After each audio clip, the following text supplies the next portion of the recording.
9-9:30 മണിയായി ഞാൻ പടത്തുണ്ടാവും. പിന്നെ ഇവിടെ നിന്ന് ഞാൻ പോകുന്നത് 1 മണിയാകുമ്പോൾ 12:30-12:45 പോവുള്ളൂ.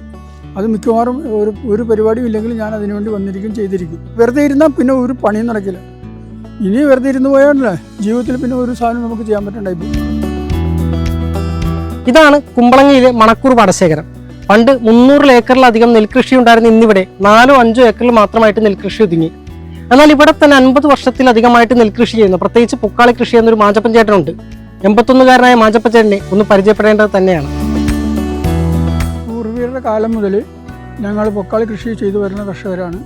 എൻ്റെ അപ്പൻ്റെ കാലത്ത് സത്യത്തിൽ പറഞ്ഞാൽ ഈ പൊക്കാളി നെല്ലും അതുപോലെ തെങ്ങും ഉള്ളതുകൊണ്ടാണ് 8 മക്കളെ അപ്പം വളർത്തിയത്. ഈ പൊക്കാളി ഞങ്ങളുടെ ജീവിതത്തിൻ്റെ ഭാഗമാണ്. അതായത് കൃഷി എന്ന് പറഞ്ഞത് എനിക്ക് ഭയങ്കര അറ്റാച്ച്മെൻറ്റാണ് ഇത് വേണ്ടത്. ആദ്യമായിട്ട് കൃഷിയിലേക്ക് ഇറങ്ങിയേക്കുന്നത് മിക്കവാറും ഇതുപോലെ അപ്പം പറഞ്ഞപ്പോൾ ഒരു 10 വയസ്സുള്ള 8 വയസ്സ് മുതലൊക്കെ ഇറങ്ങിയിട്ടുണ്ടാകണം. പണിക്കാരുടെ കൂടെ നടന്ന് അവർക്ക് ഞാറെടുത്ത് കൊടുത്തും അല്ലെങ്കിൽ കട്ട പറിച്ച് കൊടുത്തും അവർക്ക് ചായ കൊണ്ടുവന്ന് കൊടുത്തും സ്കൂളിൽ പോയി വരുന്ന സമയങ്ങളിലൊക്കെ ഇവിടെ വന്ന് ഈ കൃഷിപ്പണിയിൽ വ്യാപൃതനാകാൻ താല്പര്യമായിരുന്നു എനിക്ക്. ഞാൻ പറഞ്ഞു വരുന്നത് പൊക്കാളി കൃഷി എന്ന് പറഞ്ഞാൽ ഒരു കർഷകൻ്റെ മാത്രം കൃഷിയല്ല, ഒരു സമൂഹത്തിൻ്റെ കൃഷിയാണ്.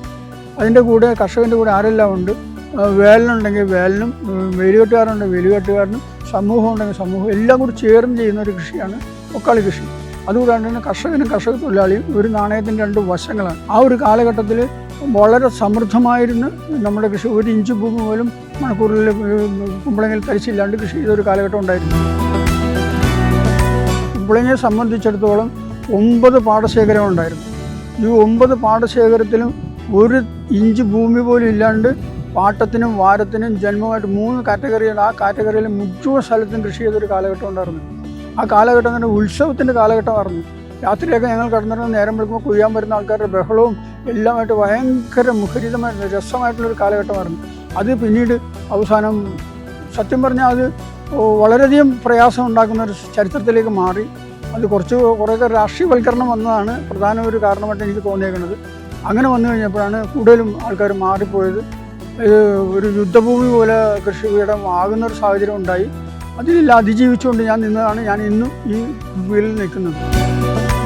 കൃഷിയെ പരിപോഷിപ്പിക്കുക എന്ന രീതിയിലേക്ക് വേണ്ടിയിട്ട് കാർഷിക മേഖലയിൽ നിന്ന് അവർ ഡ്രോൺ ഉപയോഗിച്ച് ഒരു പരീക്ഷണാർത്ഥം പൊക്കാളി കൃഷി ചെയ്യുന്നതിന് വേണ്ടി കുമ്പളങ്ങി ഗ്രാമപഞ്ചായത്തിൽ മാഞ്ചപ്പൻ ചേട്ടനാണ് അതിൻ്റെ നേതൃത്വത്തിന് വേണ്ടി മുന്നോട്ട് വന്നത്.